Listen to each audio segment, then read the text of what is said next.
Reiner Braun, the armored titan and one of Attack on Titan's most complex and intriguing characters, whether you think of him as a tragic character or an unredeemable villain. There's no denying that Reiner has a noteworthy evolution through the series. This analysis will focus on that evolution and dive into what makes him such a unique character. Warrior. As stated by the author, Hajime Isayama, Reiner is in fact his personal favorite character, due to how much of a complex character he is. In the beginning of the series, we see Reiner as he presents himself with everyone else at the camp where they first meet Keith Shaddis, the person in charge for their training. Quickly through Season 1, we understand that Reiner is perhaps one of the most physically capable cadets in the training group. He is strong. He's familiar with hand-to-hand combat and is one of the only characters who is cheerful and has a sense of humor. Stating that he wants to get back to the home he lost is something essential to his character growth when we consider the later seasons. Reiner is often seen with his close comrades, Bertold Hoover and Annie Lionheart. We learn that they all came from a village near Shiganshina and were supposedly among the first ones to witness the Titan assault on Wall Maria.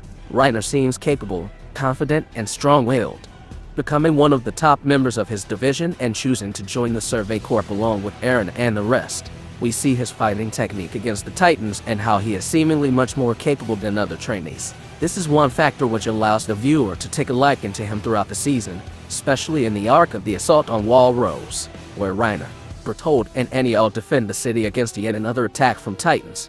Through the struggle, Reiner and the rest all fight, watching the people he trained with get killed and innocents get slaughtered, yet despite this he keeps a level head.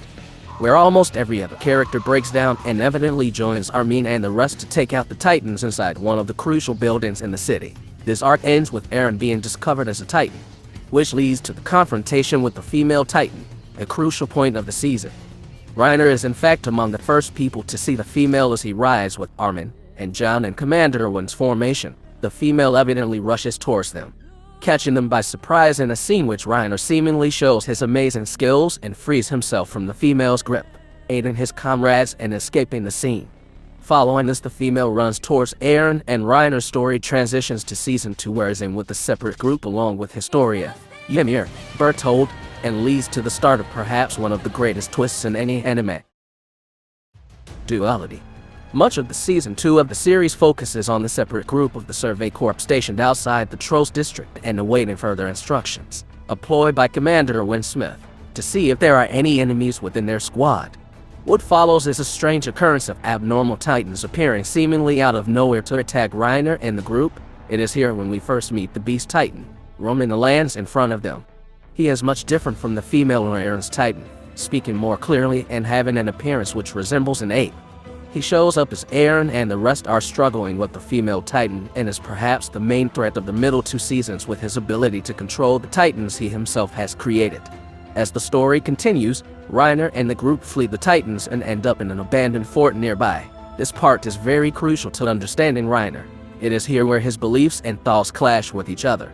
When another herd of Titans who can't even move during the night attack them yet again, here Reiner risks his own life, saving Connie and showing immense strength against a Titan.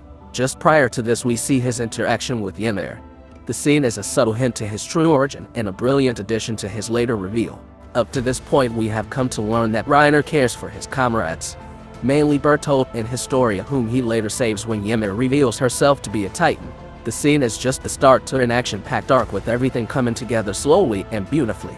The group eventually ends up surviving the fort and manage to retreat to the walls and regroup. The scene is now on set for the viewers to finally understand just a simple glimpse of reality. Reiner and the rest go to the top of Wall Rose. In a moment where Reiner is shown to be agitated, angry, and tired of everything he has gone through, he states that he couldn't keep it up anymore, finding a life where he could die at any second too much to handle, leading him to snap for a moment and make a decision that would change everything. He has a brief chat with Bertold before slowly approaching Eren, stating that he needed to tell him something important, revealing himself as the Armored Titan. Everything delves into chaos as Eren finds out the truth about his comrades, Reiner and Bertold being the armored and colossal Titans that destroyed Wall Maria many years before. Here Reiner finally breaks. Frustrated with the fact that the enemies he was sent to eradicate were normal people, is something that haunts his character at all times. Reiner attempts to grab Eren, finish his mission and return home. Yet, he is met with a fierce attack from Mikasa, nearly killing him but enabling the two to transform into their Titan forms. Reiner then snatches Eren and attempts to flee, leading up to a battle where Eren, whom is enraged by this revelation, calls him a traitor. Damn you! You traitors! And transforms himself. His rage even allows him to nearly defeat the more skilled Reiner. Yet in a fit of desperation, it's Bertholdt who saves him, falling with the entire might of his colossal Titan and effectively ending the fight. The two then bring Eren to the nearby woods. This next scene demonstrates the reason behind Reiner's decision to reveal himself. He begins to lose his mind, acting as if nothing had happened, casually making small talk with Eren just like their training days. This is a sign of the duality that has been created within him. Reiner no longer knows what he is, lost between the warrior he was groomed to be or the soldier he had become during his time on Paradis. The scene effectively sums up why he isn't simply a villain with no emotions, that he suffers the same from his own acts. This pain is what evidently brings him down further and further in those woods. It's once again Bertholdt who reminds him that he was indeed a warrior and urges him to complete his mission. They are however unsuccessful thanks to the efforts from Commander Erwin, Armin, and Mikasa, who managed to stop the warriors from abducting Eren. Even Reiner's desperate actions towards the final moments of the season proves to be inefficient. As the Survey Corps rescue Eren and leave the scene, it's noteworthy to mention Ymir's involvement with them here, as she was the sole reason they managed to escape their punishment from failing their goal on the island.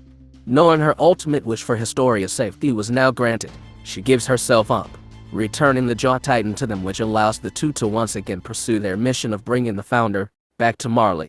The events of Season 2 contributes to Reiner's overall depressed state, which we see in later seasons. In the following season, however, he is still very much determined to carry out his objective, get Eren and return home.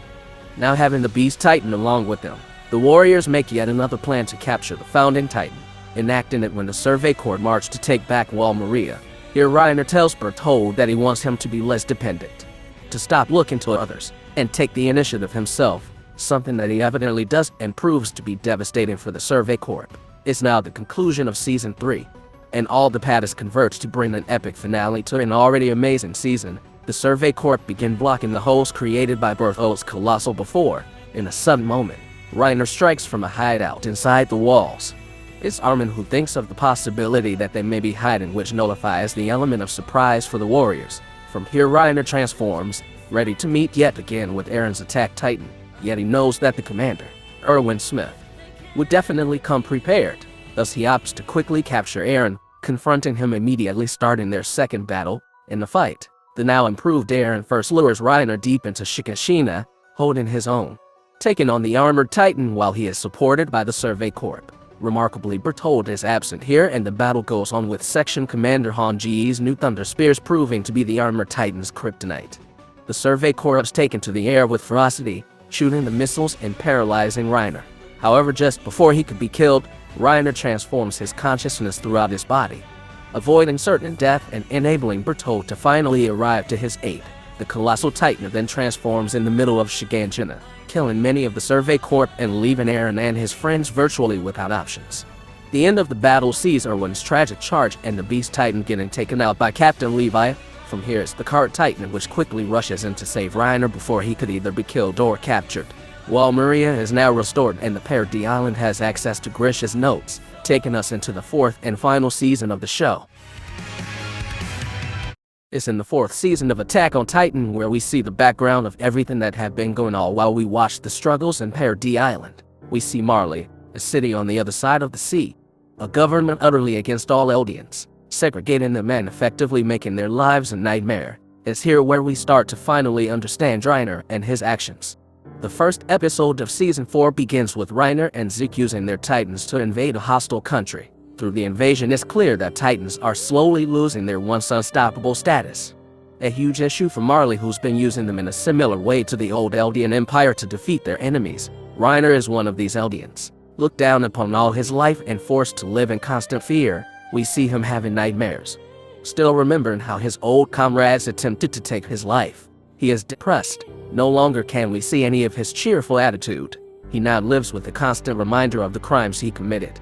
This is ultimately what defines his character, the struggle of pursuing his dreams and the immense pressure of his guilt. All cards are on the table here as we see how he wished to live with his father, becoming a warrior despite everything just so his mother could be proud of their lives. Yet nevertheless his father rejects him even after he became the armored titan and a proud Marleyan. Something that made him realize he would never have that dream. Instead he opts to become a hero for Marley, going to the island of enemies and returning with victory. Yet even that is shattered when Marcel reveals that he was not supposed to be a titan, and in fact the result was altered so Marcel's brother, Porco, could be saved. Now having nothing else, Reiner can only do one thing: continue the mission and move forward. Therefore he manages to convince Annie and Berthold, and together they go begin the attack on Wall Maria. Season 4 serves as the best showcase to Reiner's development over the years. The energetic character everyone thought of as a big brother is no more, replaced with a depressed man who has no reason to live anymore. It's important to talk about the dinner scene after the warriors return from an overseas war. We see Reiner and Gabi's family praise her efforts, continuing to curse the ones they call island devils, something Reiner would not normally found an issue with, yet here he's distraught, remembering his former comrades while he listens to his mother curse them even further, and evidently, when he's asked about the subject, he pauses, unable to continue the brainwashing that he himself had went through, managing to only come up with a ridiculous example of Sasha eating the potato from them being evil. We can understand that Reiner truly no longer believes in what he once did. He now lives with regret, the regret of all the innocents he killed, following his own way even after learning that they were simply people. Next off, we are taken to the arc of attack on Marley, where in the beginning, Falco approaches and drags Reiner away, claiming that a friend of his has shown up to greet him, bringing him to an underground room where he meets with his old comrade, Eren Yeager. The scene is perhaps one of the best and most powerful scenes of all of Attack on Titan. We see Eren, now grown up much like Reiner, yet lacking his usual steam and enthusiasm. It's a brilliant piece of storytelling, when we clearly see that their roles have now been reversed. Reiner, the one who attacked Eren's home, sits and obeys him after he threatens to transform and destroy an entire building full of people.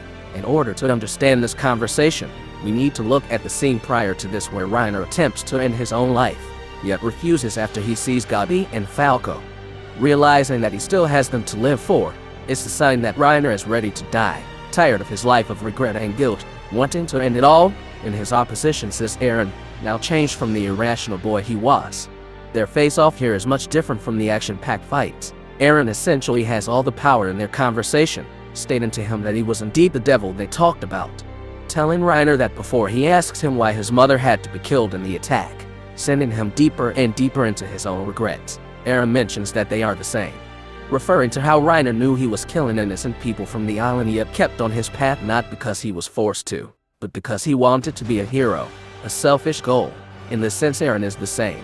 He has now been living with Marleyans, understanding that they are just people, yet still willing to initiate his attack on them for selfish reasons and his own goals. This moment is crucial, as it also highlights the difference between them. Eren is cold and calculating, not showing any emotions towards what he is about to do, yet it's not the same for Reiner. He is broken, wanting to die for what he had done, an ultimate sign of his regret. The scene ends with him dropping to his knees, begging his enemy for mercy, to kill him and leave Marley alone, confessing that it was all his fault, begging him to carry out the revenge on him. Yet Eren ignores that, simply wanting him to understand his previous point, moving forward at all times. The next scene is followed by Eren's transformation, after Willy Tiber's declaration of war. Soon after the Warhammer Titan is eaten, Porco and Pieck are beaten, and Eren carries out a massive attack on Marley. Even the port has been destroyed by Armin, killing countless people. Yet even with all of this, Reiner remains alive, using his last moments before Eren's transformation to shield Falco. Eventually they all call to him for help, asking him to raise once again, not allowing him to die just yet. As he manages to barely show up and save the Jewel Titan before getting eaten by Eren, what's important to note is his plan in the following scene from a few episodes later, plotting a rescue and counter-invasion against Perdi, leading to the Battle of Shiganshina, perhaps the greatest battle the anime has ever brought to life, where all of Marley attacks the Perdi in a final attempt to stop Eren and Zeke from starting the rumbling. The ensuing battle is brutal, a showcase of power between the Cart, Jaw and Armor Titan, against Eren who has the power of both the attack and Warhammer Titan. They fight it out in the streets as Eren barely manages to hold against them. Yet another crucial difference between the two. Here Reiner tells Eren to stop fighting, that among all that could get it, he was the only one who shouldn't be allowed to wield the founder, yet where Reiner would give up and surrender, Eren continues to resist, a determination which Reiner doesn't understand. All of this comes to an end as Reiner pins Eren down as Zeke screams, realizing shortly after that Falco, who recently became a Titan, was attempting to tear his nape. Wondering whether he could just let go, undo his hardening, and allow himself to be free. It doesn't go as he plans, however, and Porco is the one eaten instead, sending Reiner into the rage. But Eren makes a run for it and the Survey Corps all stop Reiner from above. The ending of Season 4 begins as Eren starts the event that all Marleyans fear, the rumbling. Reiner here is among the ones who hears his speech and understands that once again, he has failed. Now, what remains to him is joining up with Eni and the people he once terrorized for a desperate attempt to stop Eren from destroying the rest of the entire world. Overall, Reiner Braun is a tragic character. His arc can take you through a roller coaster of emotions, and when you understand him more, you realize he is just another victim of Marley's lies. He goes from a charming and reliable character that everyone sees as a great friend to a man without hope, living his life in the shadow of the immense guilt he feels every day. His life casually devolves through the course of the series. A way for the story to tell us he's just like the heroes of the show, just a human. Thank you for watching, and have a good day.